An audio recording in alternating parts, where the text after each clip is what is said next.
mistakes that I made during, like, my process of developing iBid Broker or other ideas that I've had. One is, and I've overcome all these because I have by lunch. One is lack of research, and I think this is due to the fear that somebody has already done this. If I go, I told you I come up with an idea every single day, right? And I used to be scared if I go on Google and I type this in and somebody else has come up with it, it'll destroy my dream of being a multimillionaire off of this idea. Okay? You gotta go out and research it, because you know what? If it's a good idea, there's chances are that somebody else has also thought about it, right? But they might not have marketed it, and that's the only difference, right? So check it out. See what they did good. You don't have to reinvent the wheel. Maybe you can just modify it. Fear of rejection or errors, right? People might find holes in your ideas, and this goes back to the whole criticizing thing. Don't be afraid of criticism. I think that was very important. I learned so much. My site, if I did not listen to other people and listen to criticism, my site would be completely different from what it is today. And one example is, when I first designed my site, I designed it with a realtor in mind, right? And today, it's a website made for the consumer, right? And the reason I thought that is I was thinking, from the real estate agent's perspective, that, well, the real estate agents are the ones that are paying me, so I should design a site that makes sense for them. But then, after speaking to a lot of people, I realized, no, consumers are the ones who need to come to my site. They're the ones who have to use it. If the consumers use it, the realtors are going to come themselves, right? I'm telling you, if I didn't talk to other people, I would not have come up with it. It sounds like, well, that just makes sense, but when you're in the process of developing something, when it's actually in your head that this is the way it should be done, you can go down the wrong path, right? And a lot of money can be wasted.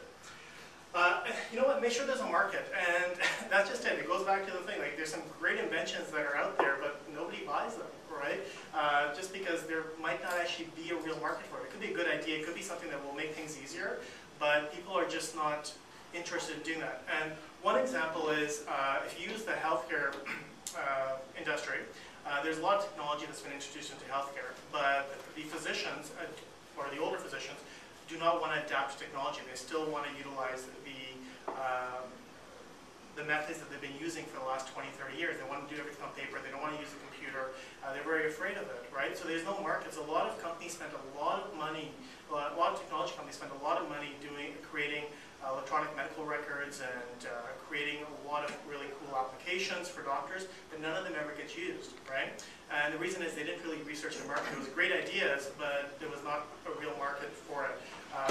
The market size is there, but people aren't adapting it. This is actually a problem I'm facing right now with my website, is I think I've got a great idea for realtors and for consumers, but realtors they're difficult people to, it's difficult to change their mindset in utilizing the internet to get new clients. They're used to sending out flyers, putting out bench ads, buying billboards, which costs a lot of money, right? And whereas I'm charging them only $30 to actually get a lead, right? So there's a fear, even though I think that I have a better product out there, it takes time to change the process. Now, I believe that there is a market out there, and when I did my market research, my market research showed that every lead cost an agent approximately $300 to $350 for them to actually get a phone call from a client, okay? Or just to even talk to them about selling their home.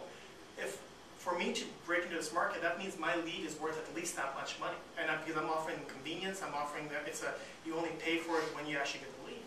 But I realized I had to really reduce that in order to get people to switch their habits, right? It's like shopping. You might be used to shopping at Walmart, right? And there could be another shop down the road which is a lot cheaper, right? But it's how much money is it going to cost that company to get people to realize that, hey, shop here is cheaper. It's very difficult to change people's habits, right? And that actually goes into market. So, it's people buying your product.